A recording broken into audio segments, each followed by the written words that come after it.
I love seeing the Bears operate as a big boy organization, as Kevin Warren tells Arlington Heights in today's update of the stadium, yesterday's price is not today's price. We also got to talk about some of the rule changes that maybe make Ryan Poles seem like a genius in a somewhat interesting way. And did the Bears show another card as far as what they're going to do with the 9th overall pick? All that and more in today's episode of the Windy City Breeze Sports Talk Daily. Let's go.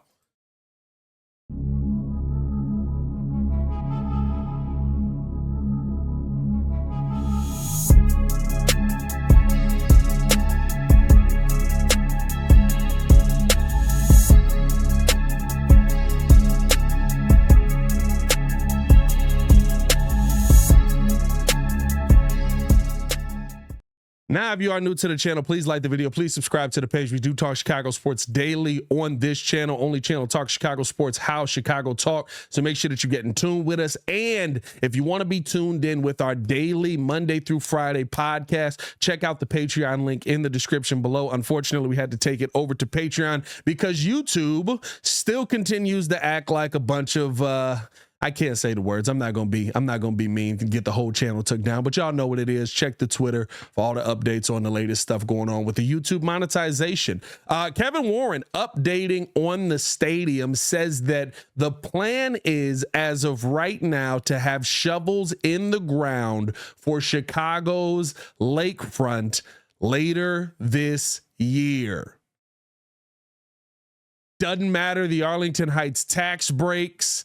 Doesn't matter what Arlington Heights came back with to try and offer to as a peace offering. Yesterday's price is not today's price, even though the Bears do own the 326-acre plot of land, which is the biggest landowning property in Arlington Heights, which, by the way, Kevin Warren also chose to flex that during the interview. Bro, it's boss moves, dog. Boss moves. I love it. Listen, 326 acres of land. The fact that Arlington Heights was willing to go, we're not going to play ball with you, we're not going to work with you. And I'm sure there's some things where the Bears aren't, being exactly 100% on this, where there's still some things behind closed doors. That's just how business works. Fine with that.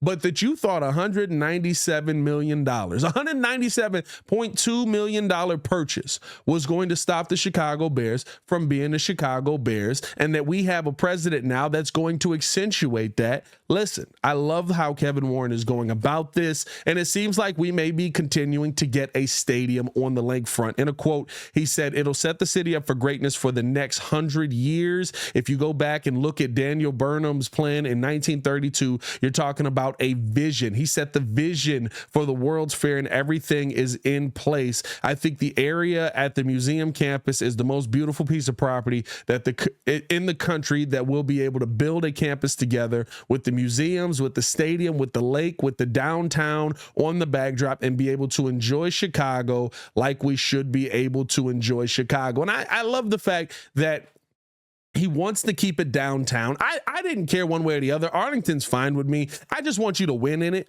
But the fact that you want to keep it downtown, and the reason is because, right, we don't have to update any buildings. We don't have to update hotels. We don't have to update businesses. This is downtown freaking Chicago. Let's turn this back into the Mecca that it used to be pre-COVID. I feel like, Chicago hasn't been the same post-COVID. Chicago used to, it used to be a city that, there was always a spot that wasn't asleep. You could always find somewhere to go. The streets were bustling at 1, 2 o'clock in the morning. Now it's kind of died down. It's kind of turned into this, even on a regular day, if there's a holiday downtown, Chicago is empty, and it's just not normal to me. And so I love this because I think this brings some normalcy back to the city of Chicago that we once had. And the fact that he talked about, you have a unique opportunity to build a world-class fixed roof stadium, to bid for Super Bowls, to bid for Final Fours, to bid for college events, to bid for concert events, and all the other mega events that come into town, and the economic impact that this will have on our city because of all the infrastructure infrastructure that's in place. I love that. You know what I mean? Like he's of course trying to build something for the Chicago Bears that's going to benefit them financially, and I'm sure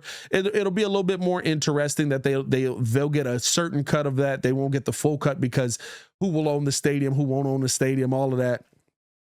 But I just love the fact that there is somebody in the building that's thinking as a business owner, that's thinking as a businessman, that's thinking, listen, bidding for a Super Bowl to bring it to Arlington Heights is fun, but bidding for a Super Bowl to bring it to Chicago is a guarantee, especially if you've got a fixed dome stadium. And so I feel like, this is a great opportunity for the Chicago Bears.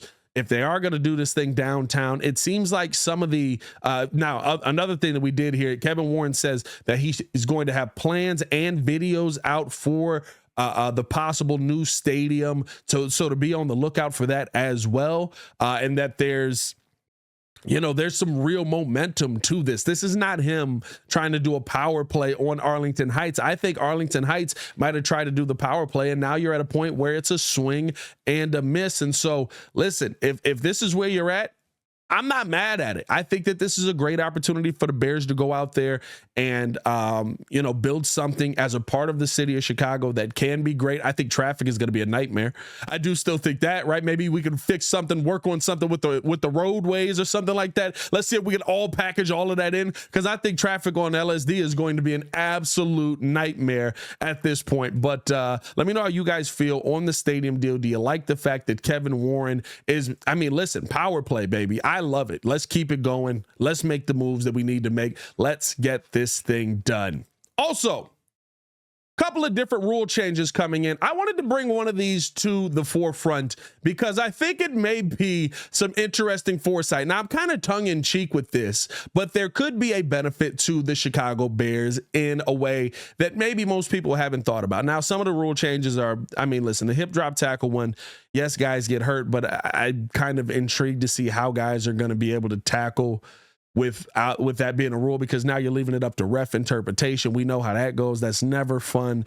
But one of the rule changes that I thought was going to be very interesting is the modification of the kickoff rule. The new modification calls for all players on the kicking team to line up at the receiving team's 40-yard line, while the receiving team lines 9 players on its own 35. If you want an example of this, go look at like the XFL kickoffs last year. I will say this, I watched a few of the XFL games. I saw the kickoff rule and was actually entertained by it, was actually sitting there going, these aren't bad. I would like for the NFL to implement this at this level because it does bring that excitement back.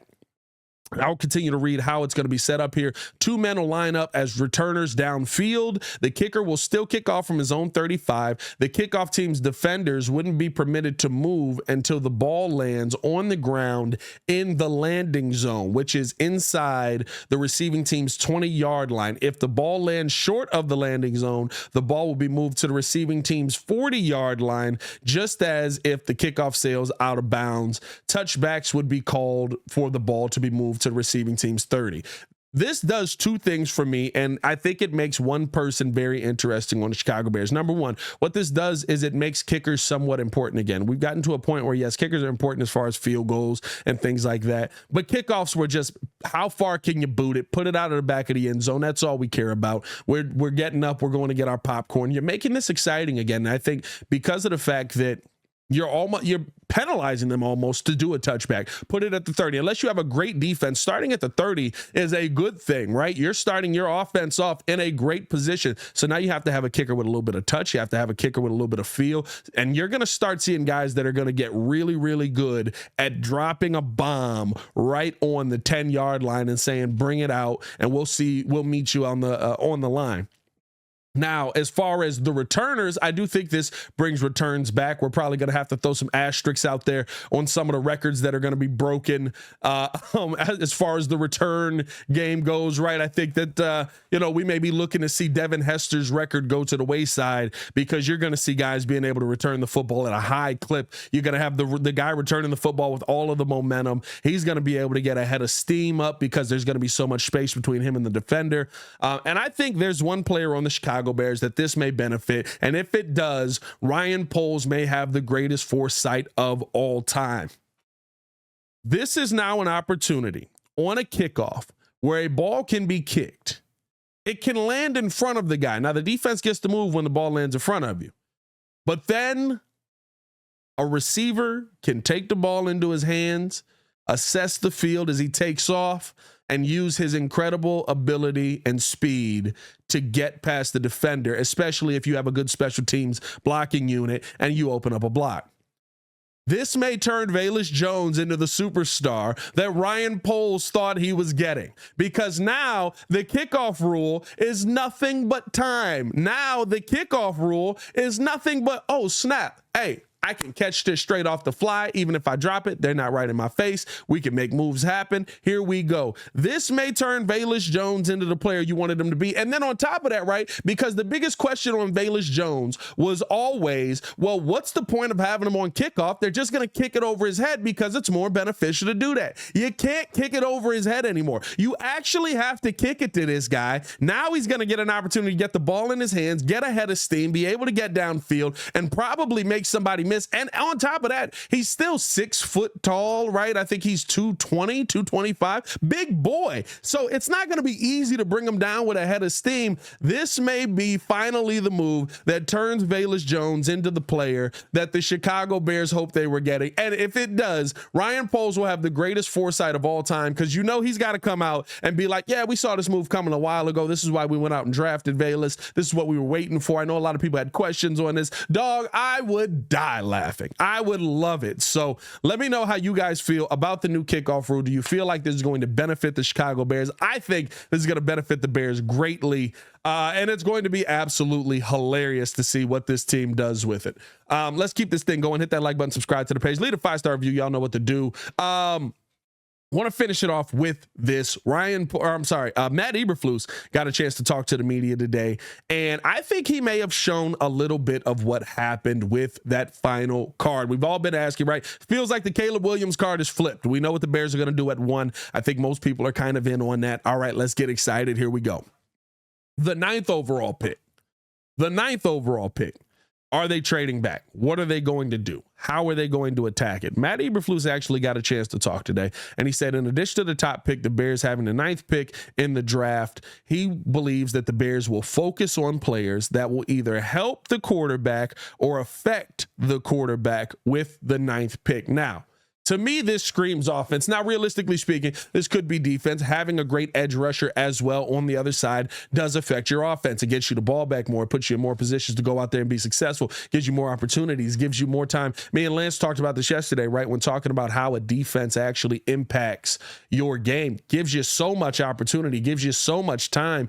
Gives you, okay, the best thing that he could have done that Ryan Pace could have done for Mitch was go get Khalil Mack, because well, it is the best thing he did for Mitch, but yeah, I mean, like, because it put him in so many positions to have short fields that first year, and he was able to be more successful in those times. That to me is something where you look at the Chicago Bears and you say, okay, we've got this guy. He can go out here, defensively impact the game for the quarterback and make it a short field. But when you hear that, though, you think offensive player. You think probably one of those top 3 wide receivers that's going to be available. Now, I don't believe that Marvin Harrison Jr. by any stretch of the imagination falls, although some people are starting to think that he may a little bit, just because of the concern about him not doing pro days, not dropping medicals, not giving the medical records to everybody, to anybody at this point, right? Like, I think that is a little bit interesting how he's going about this. Has a lot of people sitting there going, well, is something wrong? Is there a reason you don't want to give the medicals? Versus Caleb Williams, who basically said, I'm just giving it to the guys that are going to be drafting me. I'm not giving it to the world. Now, I don't have a problem with it, but if he drops because of it, I would love to have him on the team. That's my point in all of that. But you still got Malik Neighbors. You've still got Rome Odunze out there, one of those top 3 guys that I think could be really good for the Chicago Bears. Maybe the Bears go later out there and get Brendan Rice, but a player that affects the quarterback or helps the quarterback. I think that to me is almost putting it out there, saying something on the offensive side is going to happen. Something out there, realistically speaking, on the line, something out there with a receiver. I guarantee it's not a running back. Don't come to me. I will fight you. Something where you kind of look at it and say, okay, how does this guy impact the quarterback every single day? I think that really makes a big difference when you look at that 9th pick.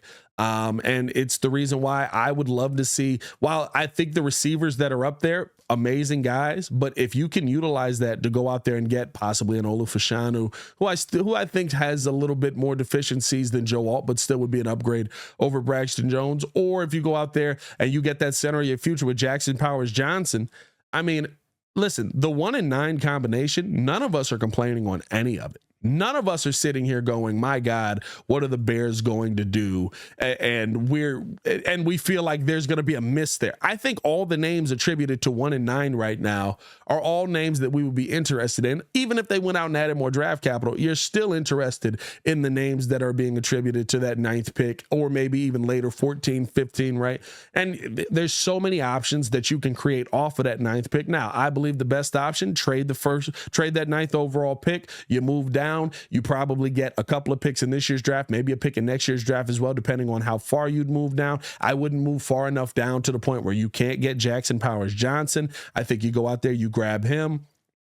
And then you, in that second round, maybe you look at one of those edge rushers that is on the board, or even some of those interior guys that you could add as well. Or you take your time and start combing through the multitude of receivers that are in this draft. I think those top 3 receivers are the best of the best in this draft, but that's not to say that you can't go out there and get some really, really good players, especially even if you wait a little bit, right, and go get a guy. We've said this multiple times, like Brendan Rice, where Caleb's going to have to adjust his game as well. Caleb's going to have to kind of figure his game out as well, switching it to an NFL level. That means there's going to be some time there for that to happen. Having a guy that already knows everything about Caleb, how he throws, how he moves, when he's going to do something, how he's going to make a play, that's going to make that transition even more easier for him. And that's why he would be a guy who's on my list to watch for.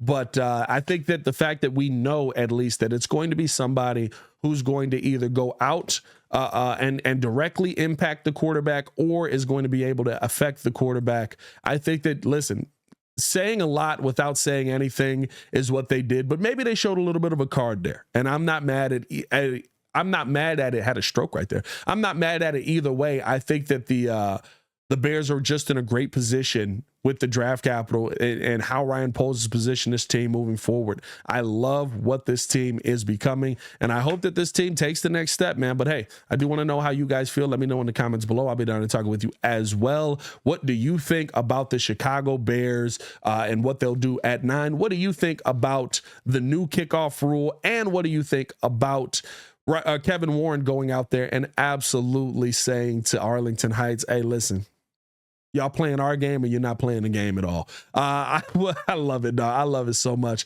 Can't wait to hear from you guys. If you haven't done so, if you want to tune in with the Daily Show Monday through Friday, check the link in the description below for the Patreon link. Sign up over there with us for less than a price of a pizza puff and a Tahitian punch put together. We would appreciate y'all for showing love over there, because YouTube don't want to show love over here. Hit that like button, subscribe to the page. Y'all stay safe out there, Chicago. It's your boy, Pat the Designer, back at it again. Oh, and I'll be on the radio tonight from 6:30 to 8. So tune in with me and Chris Black. Y'all stay safe out there, Chicago. Peace.